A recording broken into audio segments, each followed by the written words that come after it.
Namaskar, and I Namaskar. welcome you, Sir Amarnath Pallath, sir, in this impact talk with Lifoholic Shalini.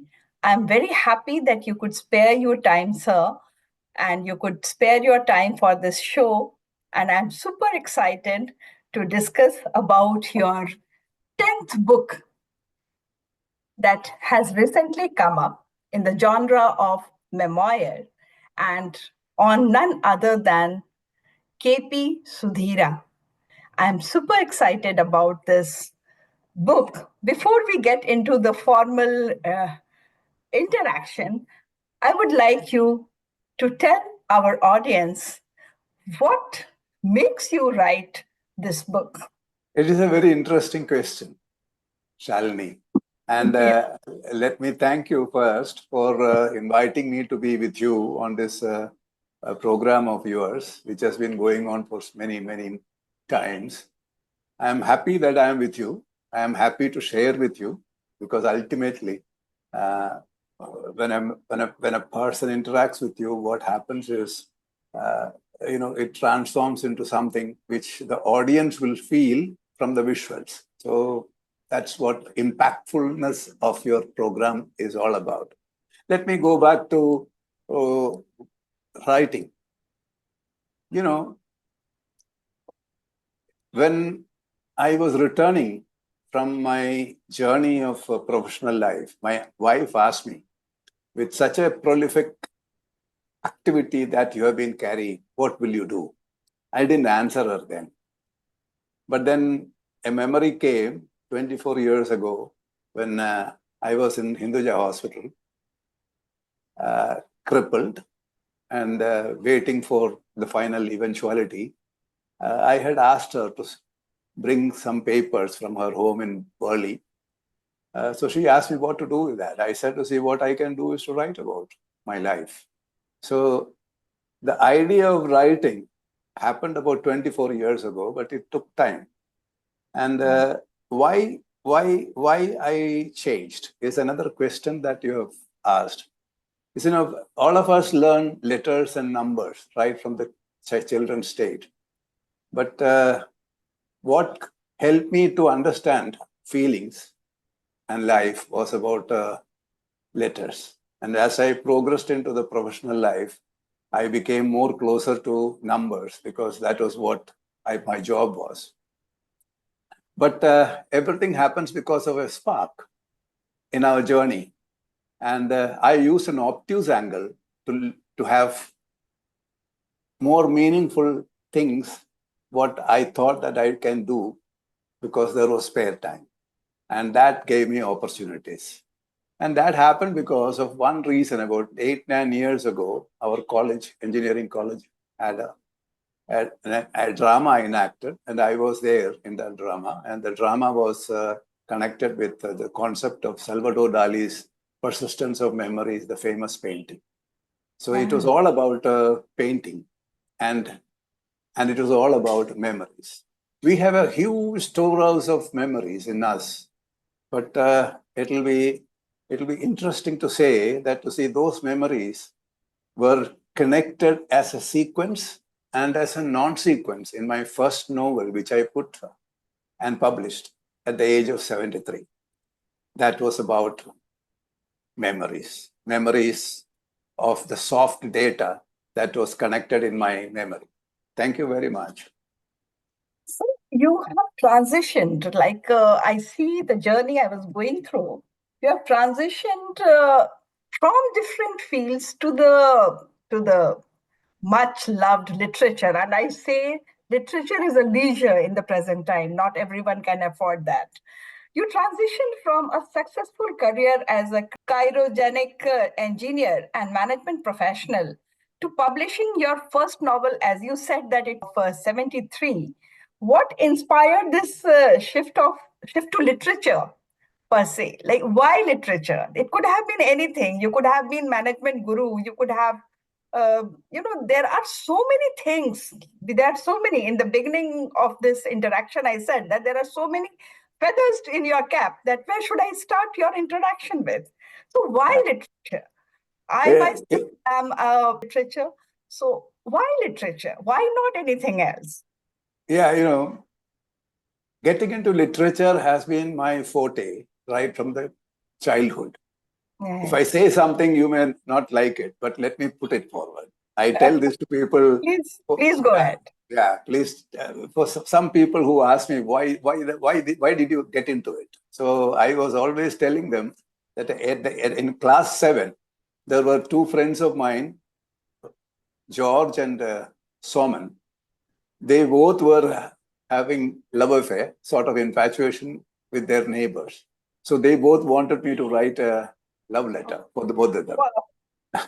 So I wrote for both of them. One got stone throws, the other one got married. So I had a 50% chance.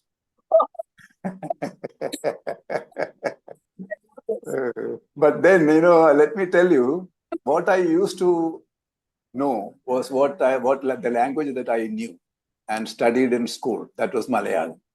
But then my professional life took me to British company, German companies, and then American companies.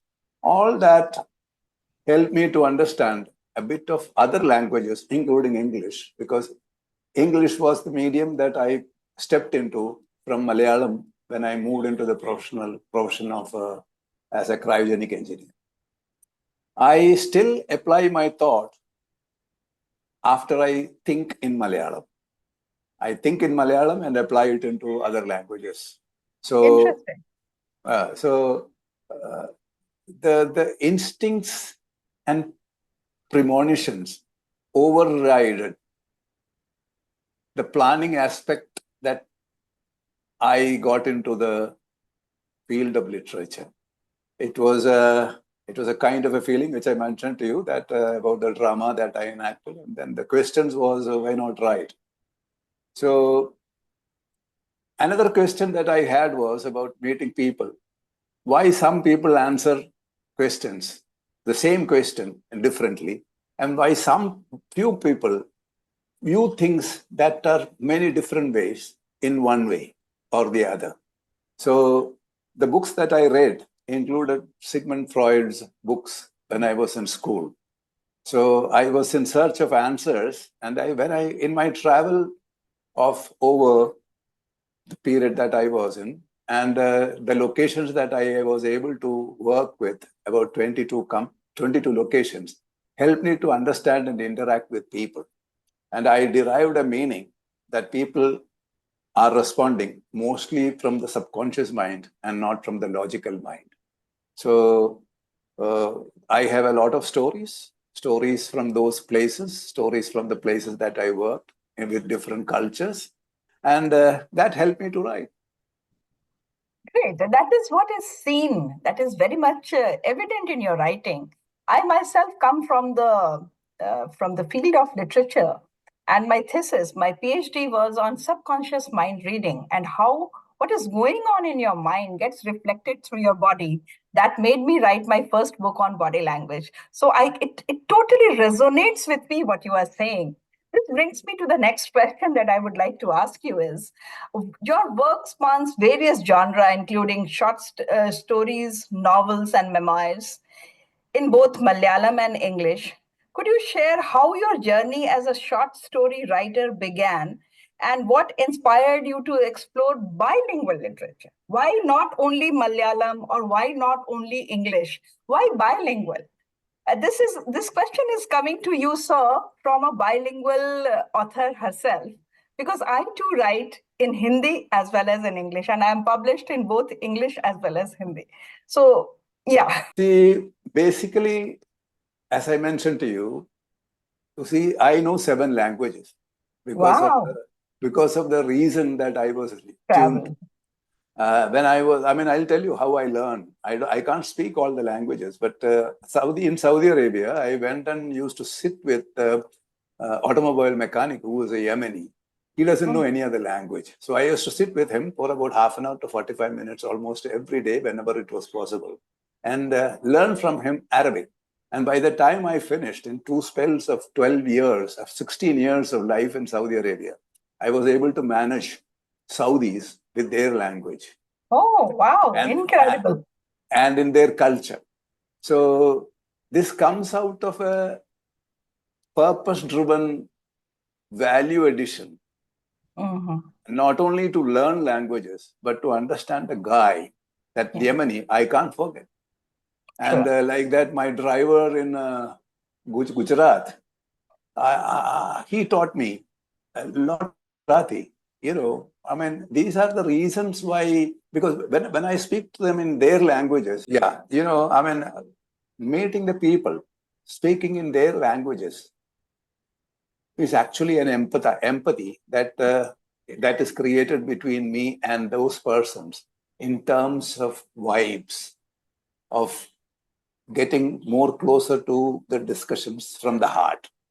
Now, when that happens, it is not trying to learn the languages that was important to me, but understanding the person, understanding the culture, understand his background or the family, and the problems and stories that those persons have. Thank you. I asked you a wrong question, maybe. You are a bilingual author, writer, but then you are a multilingual person, a professional who connects with everyone in their language. And what better way to connect with human psychology, read human psychology, connect with other individual in their own mother tongue? So very true. Yes, very true. something very, very inspiring that I take from you in this session. Yeah. I'll add one thing. Sorry for that. I'll add one thing. My 9th book in Malayalam is about Nyammande Kozhikode. Kozhikode is the place where I belong to.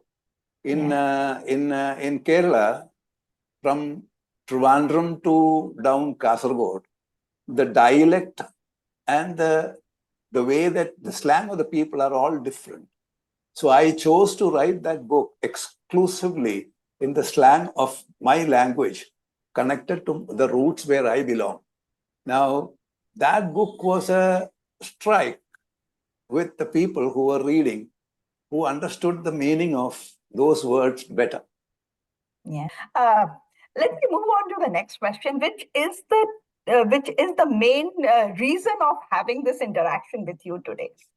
Connection with KP Sudheera. Why? KP Sudheera is a towering literary personality. What drew you to write a book on her? And how did your admiration of her work influence the way you approach this writing project? Because as an author, first of all, how did you balance it? Let me put it this way. How did you balance your personal admiration for her work and then bringing out that objectivity in your book? How did you balance it? What was the challenge of writing this memoir? There are two aspects to answer. One is about how did it happen? And I think all of us know that we meet people like we met for a reason. This was an accidental meeting. When my wife was being awarded in a function, she was there. And they met in the lift because during the meeting, they spoke about each other. When they were alone, my wife mentioned that you are a writer, you are a celebrity author. And my husband is a kindergarten child in literature, having started it at the age of 73. So she took the number, my wife took her number, then she followed it up with a visit to our home. And then it all started accidentally. Okay. But interestingly, what happened was, when I started knowing her, and then before that also I have read her books, I felt that a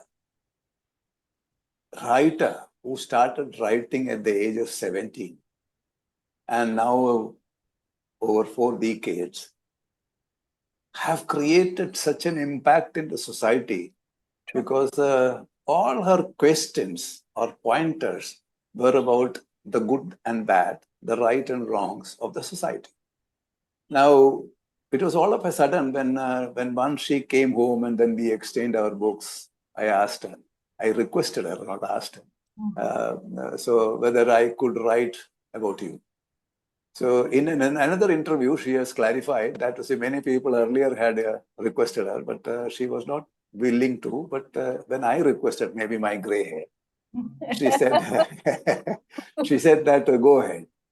So that was all what happened. And with about 87 books on that day, and with about more than 50 awards to her credit, it was a tough job. But the most biggest challenge for me was writing about a living persona, a living literary legend. Yeah, Had its own challenges because nothing could go wrong. true. Interpretation by a reader could to take me and take her into a different lane of thinking. So it was a research of over 20 months, a detailed discussion about herself in, in her house, in my house, as well as a lot of voice messages and, script that we exchanged against questions. All that put together, I was finding it very difficult how to begin and how to close. So an analysis found that, she has almost about more than 50 categories of styles, personal styles and the behavioral styles, as well as the writing styles. So I took them separately and put up in 33 chapters. And I must have read it 20 times. I must have heard it many times. And I must have questioned myself, are you on the right path? Because as I told you, as a kindergarten student of literature, I couldn't have done something wrong with a legend of a nature by name KP Sudheera. That's why I gave the subtitle as Heart's Imprint. Heart's Imprint are the imprints that she has left in me, in my heart, after the dialogue between her and with the mind in Yeah, thoughts. this is the book. Yeah. The book. And what everything, while listening to you, every word of you, I could feel while going through the pages of this book. Thank you very much. So, If you have said that, I think my book's value has increased. uh, you have done a marvelous job, I must say. And what was Sudhira's take on the book? She might have read it. What was her reaction after reading the pages of this book? You know, that's a very interesting memory that I can share with you. See, before it went to the print, I took out a printed copy of almost everything what I have written and handed it over to her.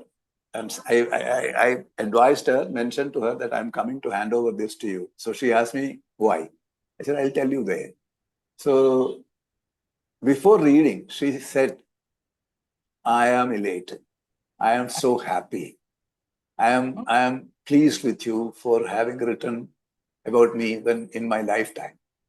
And then I made my objectives very clear. If I have done a mistake, excuse me, but please give red colors, red ink marks. And then she clarified it. And it is a vetted book by her that went into the print. Wow. Wow. So, Sudhira's works are known for the depth of cultural resonance. In your view, what makes her writings timeless? And how do you think they continue to inspire our current modern writers and the readers, both at the same time? Yeah, at the age of 17, imagine the year that was at that time. In Kerala, there were authors like Leela Andarjanam, Yeah. Lalitambika Andarjanam, who had to choose a pen name. There Yeah. were other people who were using fictitious names as men because the society Would was not not accept. ready to accept a Yes. woman writer at Mm. those times. But as her name specifies, Sudhira in Sanskrit means dhira, dhairyam, or, Area. courage. Yeah.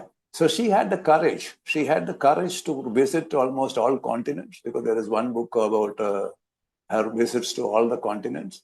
And then that what she actually observed were a field of human feelings. Human feelings, there are 150 or so feelings, but one feeling that I cannot forget about is, when she found cremation happening.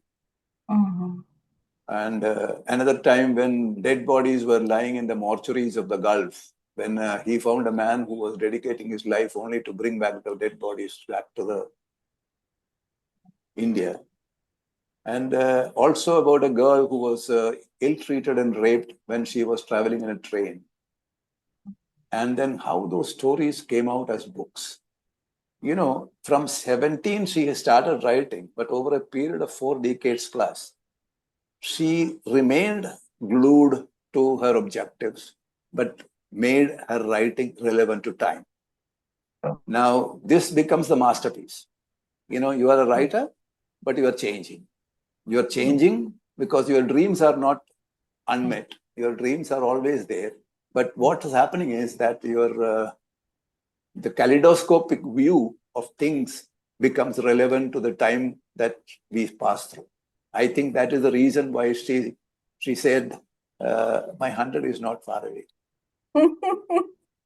God willing that she would complete. And she has evolved. She has evolved. She has evolved with time. And that is why that timelessness factor has come into writing. Absolutely. She has evolved as a writer. She has evolved as someone who could feel the pulse of the readers. And that is what makes her special. And if I add here, the readers of the book, one is Mr. Koshi Varghese, and you were the one who read it earlier, legacies, and Dr. Jagadish Kumar. They were all, one is a vice chancellor, the other one is a gold medal winner of, from IIM first batch in Bangalore, and the third one is a professor in French. They all said that, her writing impacts society. Yes. It lights the darker corners of the minds of the people to bring it back to somewhere where people think between right and wrong. Thank you very much. Yeah. But this takes me to a different question now. You have traveled extensively across India and gained diverse life experiences. How have these exposures shaped your approach to storytelling and your themes as a writer? Now, this is something different from this memoir. Uh, you, as a memoir writer, and now I see a totally different, writer. You as a storyteller.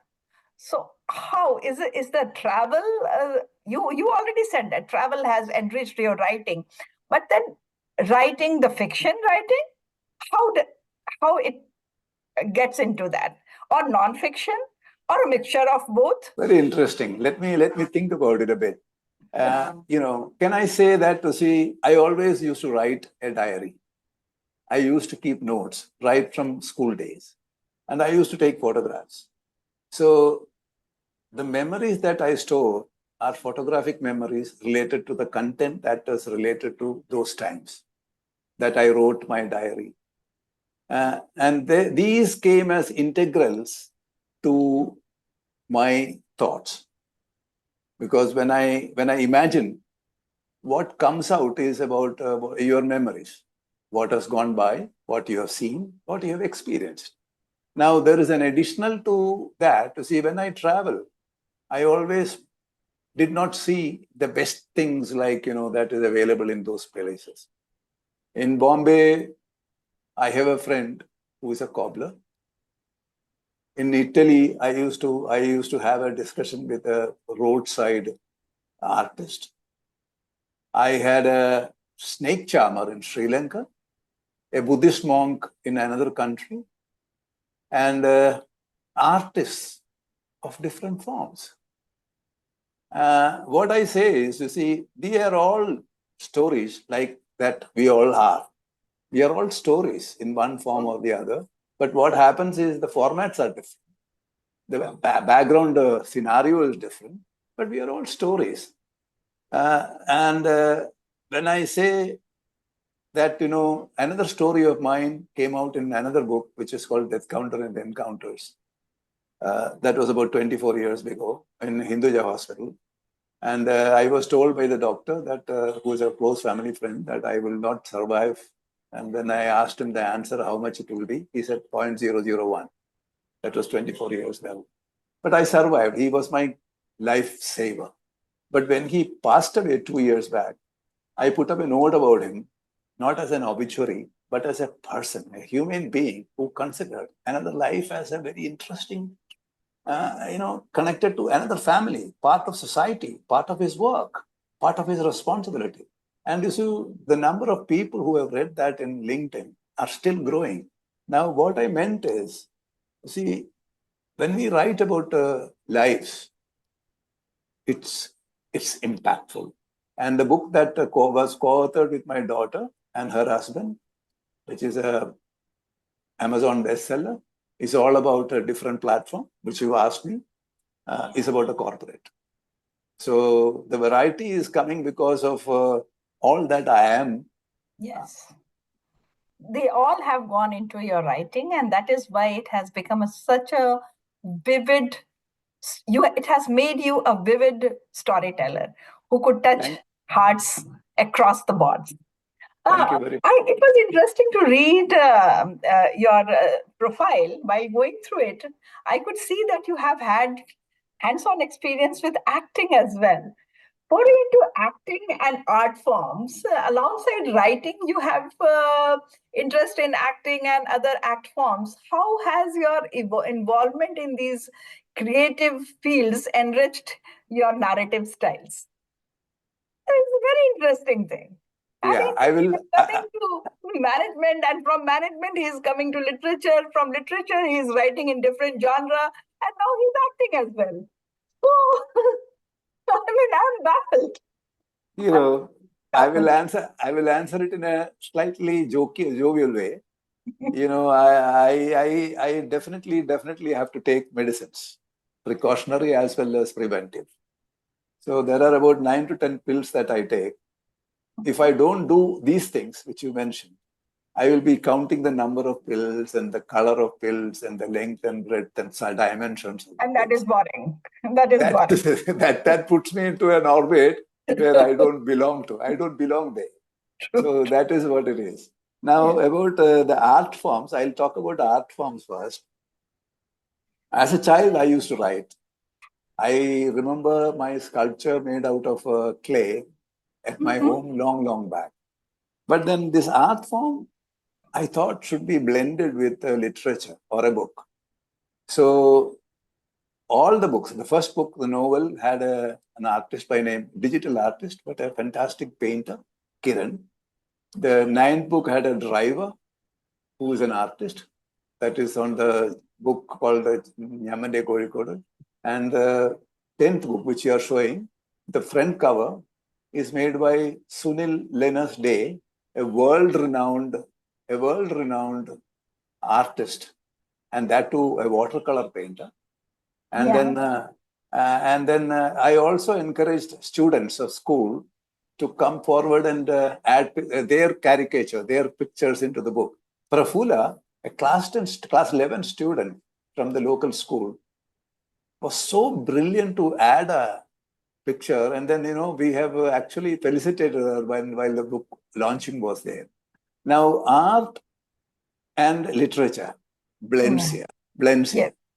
And as I will go to the next question. We are all stories. We are also actors. In one form or the other, we act. Sometimes in front of the camera, sometimes in front of my wife. And we all live up to what Shakespeare said, that it is a big stage and we all are actors. We play our roles and we say goodbye. Yeah. Writing has come to me as a sequence, right from school days and in college days, as well as when we were living outside the country. So there were all groups there which spotted me, and I took interest and then enacted. So acting has been part of me. It is not a main stroke stream like my professional life, but it was there integrated once upon a time, this and that and all that in different forms. But when I face a camera, there is a difference. I shed my own self and take up that character, which I am supposed to. So recently, about 1.5 years ago, one of the directors called up and said that your Facebook has got a persona that I am looking for as a character. I was about to ask this question. Our viewers would like to know your acting stint, your recent acting stint, which everyone would like to know about it. I was about to ask this question. Good that It's interesting. It is interesting. Sometimes, as I mentioned earlier, we meet people, we come to circumstances by a reason. This was like that. Said that there are not many people like you, age-wise, is supposed to be good. And I want to talk to you. We said that I am. So he encouraged me to say that yes, but I said that I don't want to spoil my name at this age if the storyline is not favorable to my this thing. So he said that I went and met him, and then and he said that your role is as an elephant owner of 40 elephants belonging to a forest area, because that is the place where they are there. And the storyline meant that elephant can still love a human being, but human beings cannot. So animals can be human, have humanly feelings, but humans are becoming inhuman in the time of greed and selfish motives and stuff like that. I would like to, whenever the film is released, are you coming up with this subtitle of that film? Will it be available on the OTT, because the viewers would like to watch it. I will do definitely that. That is the title of that movie is Ittikara Komban, and I have acted actually in 3 movies. But another face that you have not mentioned yet, because it is not known, and this happened about 3 weeks back. My first novel, Vazhukil Veena Nimishangal, which is in Malayalam, is subtitled as Who Am I? Interesting. And the short film has been shot. I am enacting in it, and my daughter is working as a doctor there. Wow. So it is a step in my mother's name. Lakshmi Visuals is the title of that company. And then this movie has been shot. The post-documentary work is going on. Looking forward to that will be on YouTube, because it's a short movie. I'll send it to you. Sure. And I would be sharing it on my LinkedIn or whichever social handle allows that, so that our viewer can watch it. So I'm coming to the end of the interaction, and my last question to you is about your future literary projects, with 10 books to your credit, including this memoir on KP Sudheera. What lies ahead of you as a writer? Acting, we all know that it is very soon we would get to see your movie. As a writer, what is ahead? What lies ahead? Do you plan to explore more biographies, or dive into entirely different genre? Like, have you chosen a genre for yourself, or you would like to experiment with various others? There are some step forward before the journey ended. On 21st of the previous month, my 10th book was launched, 21st. But then I chose to start my 11th book on the 14th of the same month.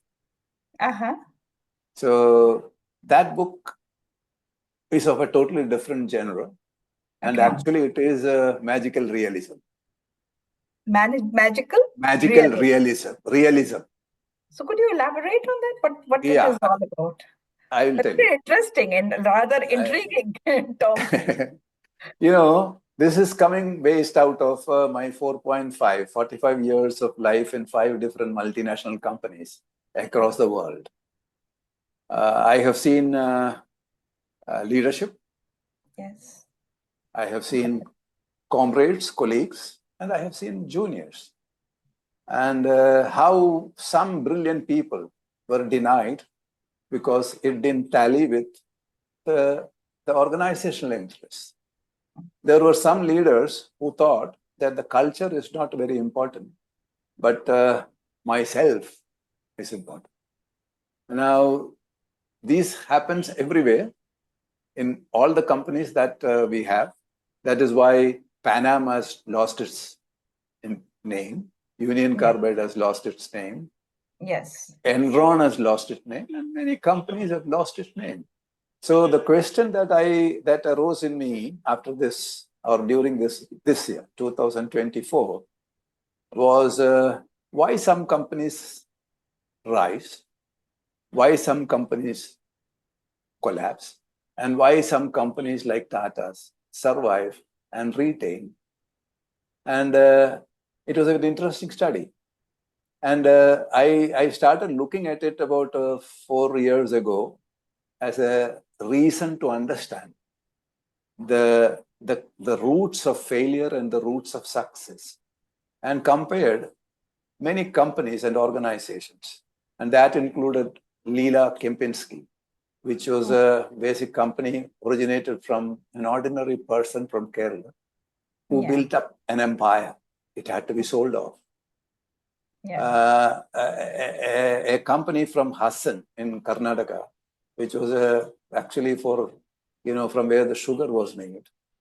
He made alcohol from it. And then it became Kingfisher. And then Kingfisher lost his entity and had to be sold it off. And look at Ratan Tata. When Ratan Tata failed, there was a time that it was flooded with his activities of goodness to the society and to people. Now, my question was answered in a very simple way. In our minds, there exist two extremes. One is a internal inner strength and an inner enemy. So if an inner strength says no, and if the inner enemy says yes, there is a conflict. And those leadership who took over the reins of commands from the inner strength, saying that this is not good, and I still would like to be there, what I would like to do, then that those companies cannot exist. So whatever that happens in this book are really related to 3 multinational companies of Indian origin.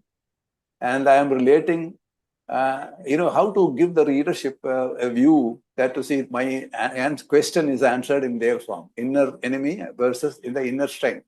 So I am using star, Ratan as a Ratna. And he comes he comes as a magical realism persona in a different tone and different name to the discussions that is going on between the inner enemy and the inner strength, and says that very interesting. I didn't do it because I felt so. The project itself is so interesting. That is why I said that magical realism. If I had put Ratan Tata or Tata Company in between, it would have been overriding into somebody else's privacy. But here, the magical realism is an inspired, imaginative story of a novel, which is in English, which is the project of mine for 2025. Great. Wishing you all the best, sir. May you get strength to write more and more books. And the one that is in the pipeline, which is the project that you are working right now, I could see that it is going to be one of the textbooks or at least reference books in all the management colleges, because somewhere or the other I feel that we are getting detached to our roots when it comes to business and when it comes to management. Why we should read, or our aspiring managers should read only the foreign authors? There is so much to learn from our own Indian knowledge system. And the government is giving a lot of impetus into this IKS, Indian Knowledge System, the revival of it. So on this positive note, sir, thank you so much for giving your time to this interaction. Looking forward for your film, looking forward to your reading your book. Thank you so much and namaskar. I am extremely touched by your words. I am extremely touched by your good wishes. And then please convey my regards and love to all the people who are going to view this. Thank you very much. Thank you. Namaskar.